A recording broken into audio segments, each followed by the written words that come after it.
चला आज आपण मऊ लुसलुशीत असे आप्पे बनवूया। तर त्यासाठी एका पातेल्यामध्ये मी 3 वाटी तांदूळ घेतलेत आणि दुसऱ्या पातेल्यामध्ये मी 1 वाटी उडीद डाळ घेतली, अर्धी वाटी चणा डाळ घेतली आणि 1 चमचा मेथीदाणा घेतलेत। डाळ आणि तांदूळ 3 वेळा स्वच्छ धुवून 8 तास भिजत ठेवले होते। 8 तासानंतर त्यातलं पाणी काढून टाकायचं आणि बारीक वाटून घ्यायचं। त्यानंतर 10 मिनिटं एकाच दिशेने फेटायचं म्हणजे हे पीठ छान फर्मेंट होईल। रात्रभर हे पीठ मी फर्मेंट करून घेतलेलं आहे। आता यामध्ये मीठ घालायचे चवीनुसार, मिक्स करून घ्यायचे। आता यात चिरलेला कांदा आणि भरपूर अशी कोथिंबीर घालायची आहे आणि किसलेलं गाजर सुद्धा मी घातलेले, तुम्ही तुमच्या आवडीनुसार भाज्या घालू शकता आणि मिक्स करून घ्यायचे। आप्पे पात्र गरम केले, त्यामध्ये तेल घातले।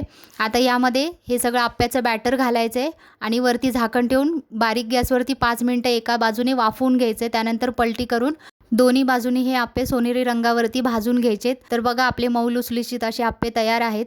तर ही आप्प्यांची रेसिपी नक्की ट्राय करा। व्हिडिओ आवडला असेल तर लाईक करा, चॅनलला सबस्क्राईब करा।